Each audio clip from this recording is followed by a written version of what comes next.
Yo, welcome to another episode of the Larry Ohh Show. Got my co-host to the left of me, as always. What's going on, everybody? It's John Phelps. I'm Larry Ohh. This is an FL Studio podcast where we talk about everything FL Studio and music production related. That's it. Every single week, we have a massive giveaway where we give away every single one of my courses to 5 people in the comments from yahelpme.com. All you have to do to enter is listen for the keyword or the key phrase, drop it down in the comment section here on YouTube, and you're automatically entered. Every single week, we pin the winners in the comments. Yeah, so run over, drop some comments, let us know you listening, let us know what we should go over next, and make sure you drop that keyword when you hear it. All right, so what we getting into today, Larry? Yeah, today, as you can see from the title, thumbnail, we're doing play-by-play, but I wanted to really base it around starting out with drums first, because it's kind of like, I wouldn't say taboo, but it's definitely not the way producers move first when they start making beats. It's always like sample first, melody first, and I think it's really important to kind of switch that up every once in a while. You'll get a different vibe, you'll come up with different ideas, different inspiration, I think, especially with hip-hop, trap, pretty much everything. It's based around the rhythm. That kind of like tells the tale for the rest of the song and how the song is going to lay out. I guess if you want to start out first, yeah, and then we'll kind of just do a play-by-play thing. Yeah, let's see if we can get this without like tripping up all the cables and tear down the entire set. Yep. All right, so here we are.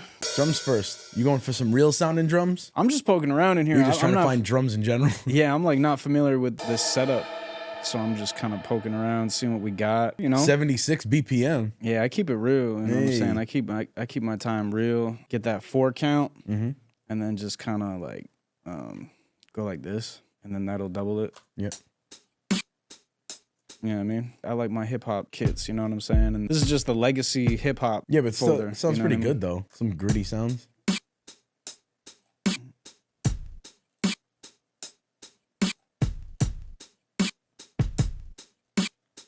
A little swing action. I love drum loops. Like, I'll make my own drums, but then I'll also have like something in there. I'll try and find something that just kind of sounds like each hit can be isolated. Like, see, that pattern and all doesn't really like speak to me, but the tone of the drum. So I'll go into SliceX, right? Drop that thing in. Wow. And then just like that, you have like slices. So it gets it automatically because there's such harsh transients that's when SliceX works the best, is when you drop 100%. Like a drum loop in there, bro, like it instantly gets the transients because they're so clear. Whereas if you throw like a loop sample in there, it's you kind of have to maneuver the chops if you want them perfect. But and then like I'll just kind of layer it, like kind of how I see fit. Like I know that the snares are gonna kind of hit here.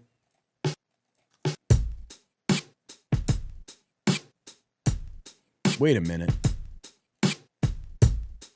So it labels it like that inside the piano roll too? How does it know? I've never, so like I just noticed that as well. What the hell? It doesn't do that in my version, but maybe just because it's updated or something. Maybe it's the new update thing, because I've never seen that. The only other time I've seen it do that is with FPC. And then like with all these, they're all like kind of loud, so I'll just turn down that heavy one at the beginning. It's like a doubled kick. Do you ever like randomize the velocity? Like if you ever hit Alt R in the piano roll? Right now it might not be the best case scenario because you have a full drum kit going on, but a lot of times I'll use Alt and R if it's just a hi-hat. And get freaky ass pattern from it. But right now you have a full drum kit in there, so it's gonna randomize like the velocity of everything. And then like with this, I feel like it could be fun to just print it. Or that. Flip that. Give me that. Bow. That's kind of hard though. But if you try turning the pitch down on that loop, the one that's reversed. So that reverse almost matches the tone of the snare. What I might do is filter the hats out of the reverse so that you don't get that like that little horse.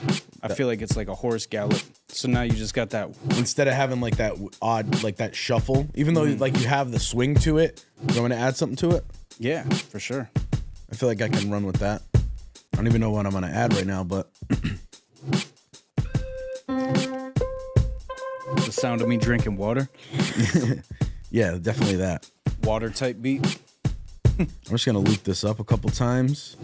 I'm going to go to another empty track, throw that guy in there, I'm gonna loop this just so it doesn't loop on forever. And then if you go to stretch, it'll play it in the same length, but we'll do a different pitch. So that way, if you want to make chords out of it.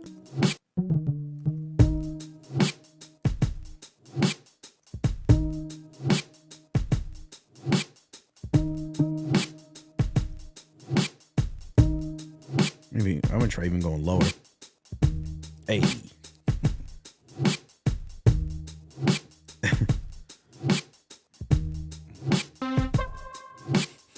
I like that. Type the keyboard.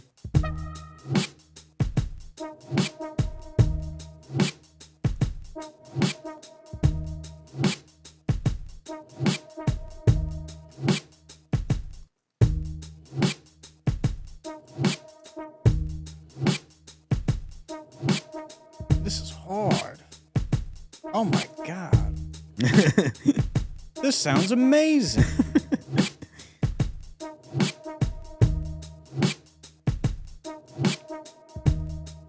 When I get like a bass down, like a skeleton down like this, sometimes I like to go for a sample to like fill the rest of the space out. I don't know. This is what I've been on lately. I don't know why. So I think we're in D sharp minor. So what I'm gonna do is go to the cloud real quick. I'll go D sharp minor. And this has been my go-to going to the cloud lately because it's so easy to do this. And then you look.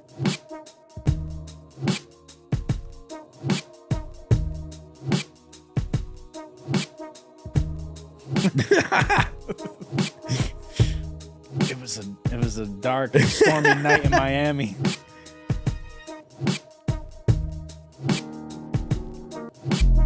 Oh, that. Hey. Damn, I gotta use that 808 though. That 808's hard. Immediately, bro. Damn, I'm dragging it right in.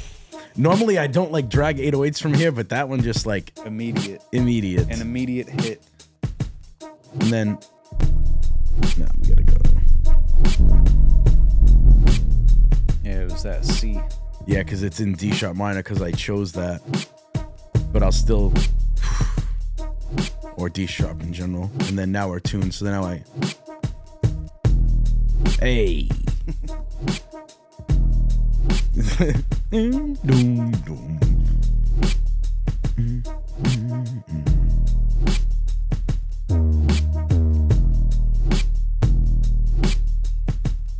Real quick, want to give a huge shout out to our sponsor for today's episode, Lander. Lander is an awesome website for producers, artists, anybody that's DIY. They have a ton of different plugins, including Lander AI Mastering. A couple of them that I've been using a lot lately is this one by Synchro Arts called Vocal Line. You probably heard of it. Lines up your vocals, especially if you have layers, harmonies. Another great one is Repitch by Synchro Arts. It's a manual tuning plugin, super in-depth, really good for tuning vocals to get a natural sound out of them. One that I've been utilizing a lot is called Lander Stems plugin. Click and drag songs straight into it, instantly get the stems, and you're good to go. That being said, I'm going to leave a link down in the description below if you want to check out all of Lander's plugins and all they have to offer on their website. Let's get right back into the episode. I'm just kind of going crazy over here.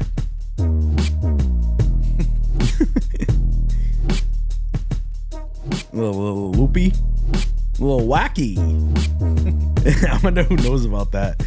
If anybody knows about that. All right, get a key phrase today is a little wacky. And if you know about it, you know. It's one of those things where if you know, you know. Yes, sir. A little loopy, a little wacky. I don't like the way it hits that top frequency though for some reason. Is it like I just don't like the 808 when it sounds high like that. I like a low one. I think the other one sounded good, but maybe turn the velocity down because I feel like the higher register it tends to blow out a little bit. So if you dial it back a little, it kind of sits a little bit more. You know what I mean? Yeah, and then maybe adding a kick on top, I think would kind of do it a little bit more justice. But hold on, let me keep going with this right here. Sometimes when I get, let me see.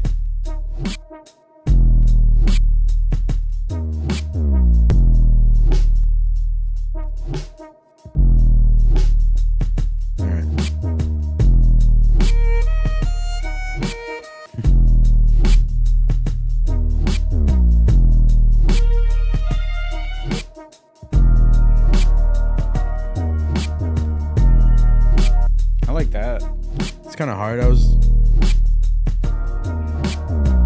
That second chord sounds mad good. Bing, bing, bing.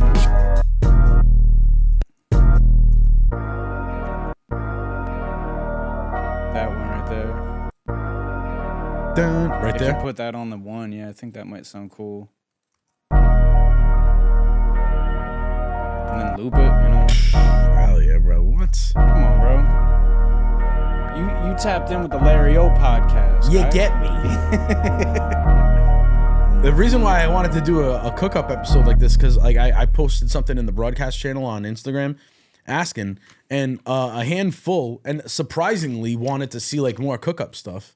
I think that was the main reason I wanted to do this today, because I was like, yo, and then I was like, oh, let's make it, you know, how do we make it like a little bit more interesting? Let's do drums, you know, start with drums and see what comes out of it type of thing. Yes, sir. So I'm going to lower that, level it out a little bit, send it to the mixer. I'm going to throw an EQ on it because it has bass in it and it sounds like clashy.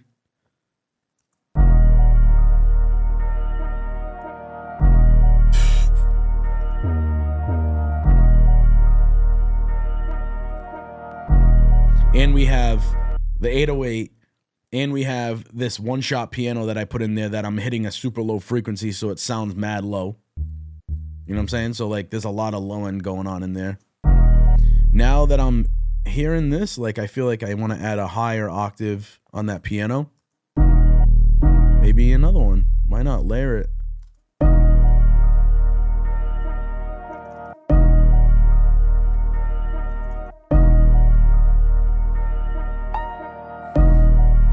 That was dope.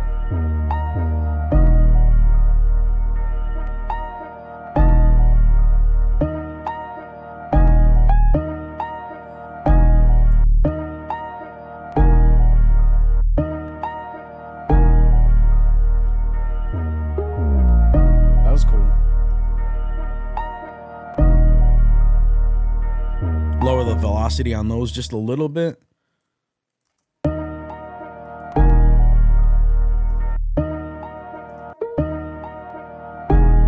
That's dope.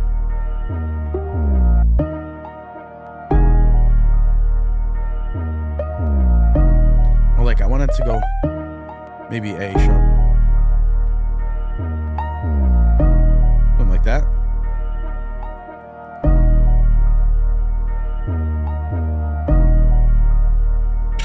What? Come on, that's kind of hard. Let me try. I gotta turn these headphones up. Gotta turn my headphones up. Turn my headphones up.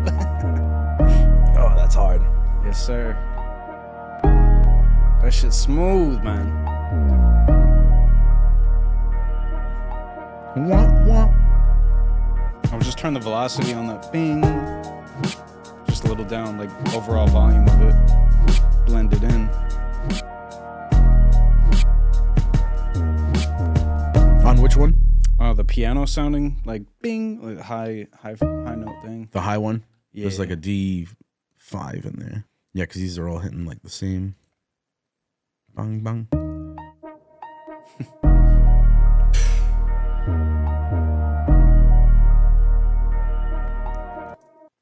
All right, I want to add a little bit to these. These are hard.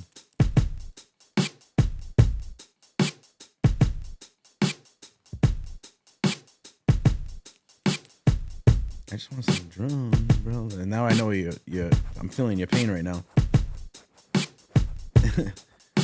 I wish we could record that. Let's find it in here then.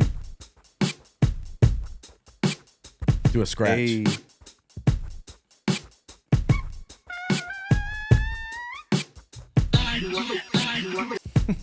Hold on. Yeah, like DJ scratch maybe. Come on, Cloud, do me right. There we go. I feel like the first one sounded alright. Like you could work with that. I think maybe this one, if I slow it down right, random ideas. Go to stretch, and then I'm gonna look at the grid.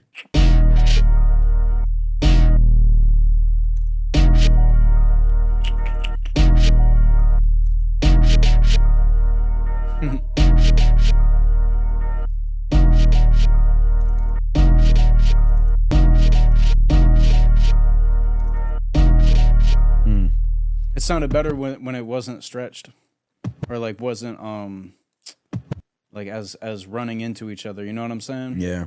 It sounded better when it was just more choppy. Hey yo. I feel like that's a good. That's kind of the vibe I think we were both trying to go for. I think the second chuck is a little off the grid and it doesn't sound as tight.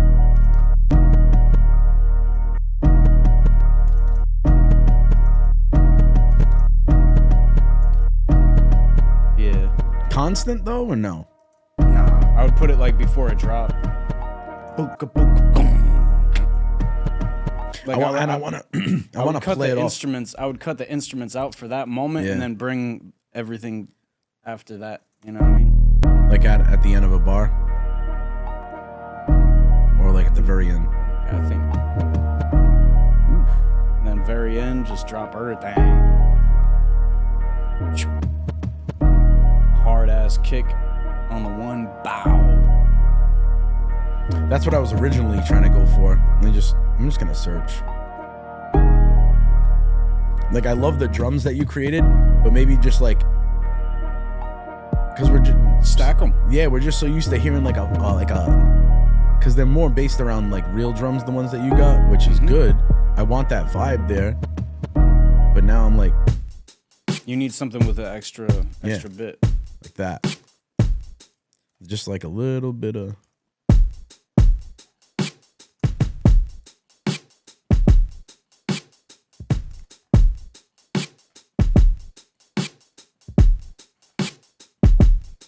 Boom, boom.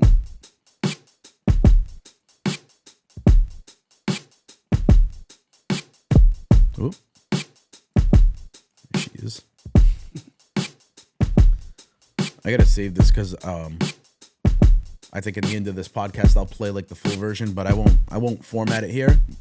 I think like when we're done, at the end of it I'll play like the full, maybe like a full formatted version. What should we name it? Lil Wacky. Lil Wacky right there. Featuring Lil Wacky. Yeah, Lil Wacky and Lil Kooky. A little Loco Bananas. I think you could also add like a snare in there, like a harder snare, yeah. Hard ass like trap snare. just to appease our trap snare fans. We don't need anybody talking shit. Maybe something like that. I hear it more of like a knocking snare, or no? More of like a like this? Lollipop snare?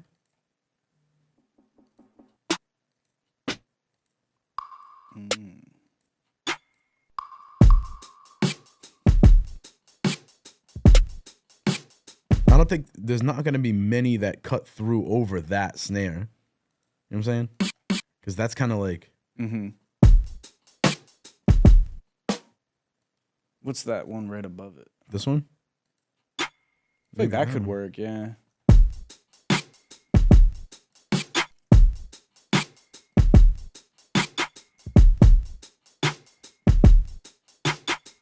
What the hell? Oh, is a loop point on? Yep. Stupid loop points. Oh, so if you ever run into a sample pack where like it does that, where like it hits the snare and then it doubles and triples and quadruples, you go into the sampler thing like Larry just did and you press that loop point button right there. Yeah, because sometimes what happens is like the sound designer will... Essentially what I'm thinking is that they're making it in Edison and they have the loop points turned on, and then FL Studio remembers that information and it embeds it into the back end of that sample. Yeah. So like the loop points are by default, they're on with certain samples for whatever reason. It's these little things, you know what I mean? You take for granted. And I'm sure other like sound design plugins or apps in general do that loop point thing, but specifically I know that Edison has that in there where if you export it, it remembers it.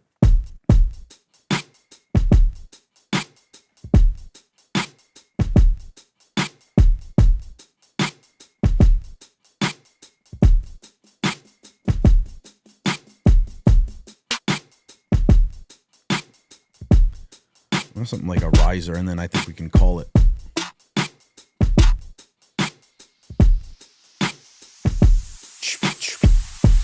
Yeah, because that'll go with the turntables that we got.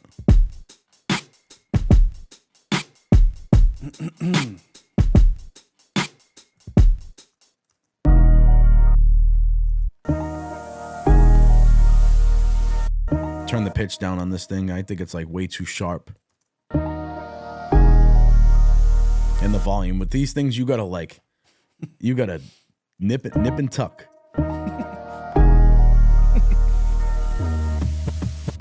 Yeah, that's dope. You know what I'm saying? And then I'm debating whether or not I should stop it. Maybe only on the second turntable. Hey, just on the second one.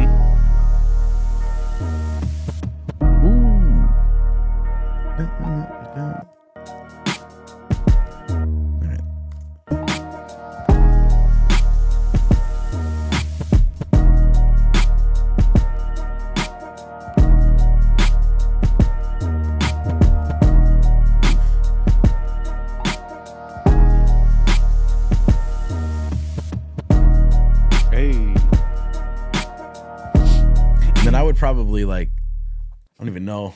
Yeah. Anything else you have on the top of your mind right now to add to it without, because we're getting towards the end of. No, I feel like all I would do is maybe just to have that payoff be a little extra sweeter.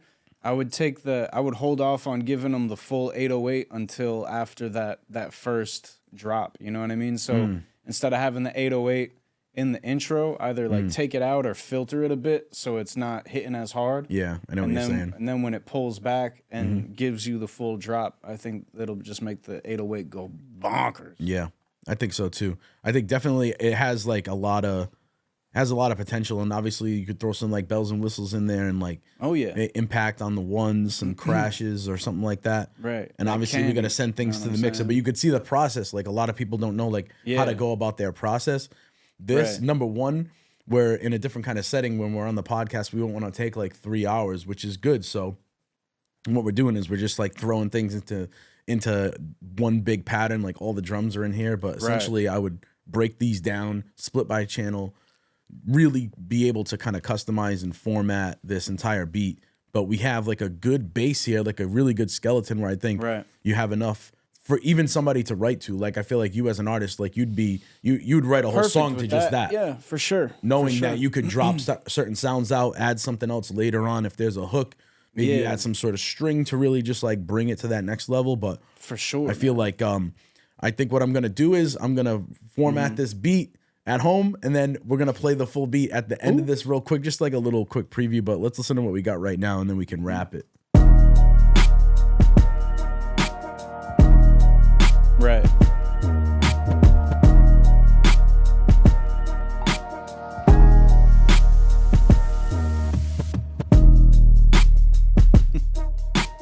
Woo! That's crazy. Oh, he did something like this. Right. Woo! Oh man. Yeah, bonkers. Hey, hello. That's hard, bro. Yeah, that's hard as hard. fuck. That's just hard that little as fuck. stop right there. I heard that before it even came, and I was like, oh, let me peel this back real quick. Yeah. Look at that. It comes in on the snare. Hey, you get me. And then that comes back in. That was by mistake, but it sounds hard though. Yeah. Like this. So.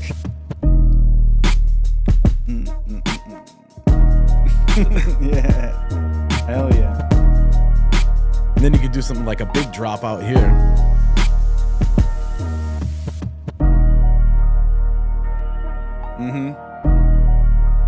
That's the thing, right? So like, you just get a good loop to a certain point where you can envision an artist on top of it. And you see that's like your payoff right there. So instead of focusing on adding more and more and more and more, you get to a spot like this where like, if you were to just hear that, you'd be like, oh shit, that's what I'm listening for. And then focus on dialing things back from there. Bro, You know that's what I mean? hard. It's a reduction technique. So I think like what we have here is It's great. Too good. You know what I'm saying? Don't even Like know that's already like, you know, that's already what an artist would need to write over, 100%. record over, and then you bring the joint to like an engineer who, you know, be able to work with stems and simplify things, pull things back, roll things over, you know what I mean? 100%. 100%, bro. That's how we do it here. You know what I'm saying? We pull up and we making beats. Little intro.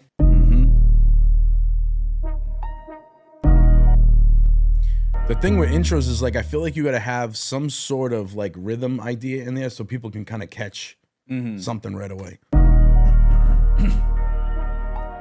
Just add a coffin. Yo, exactly. That'll go hard.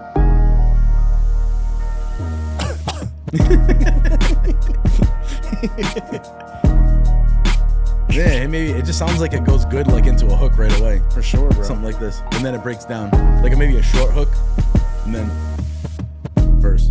Yeah, something like Joyner Lucas, you know what I mean? Like I feel like I can hear Joyner on a beat like this. You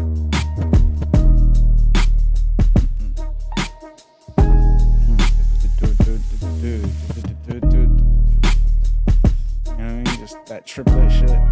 Go crazy. That's hard, bro. I think we gotta wrap it because Yeah. I'll keep going for another hour if I could. But again, thank you guys for sticking all the way to the end. Make sure you go and you drop that key phrase down in the comment section here on YouTube to be entered to win every single one of my courses from youhelpme.com. If you haven't already, please make sure you like, comment, subscribe, and as always, share this with a friend if you get me.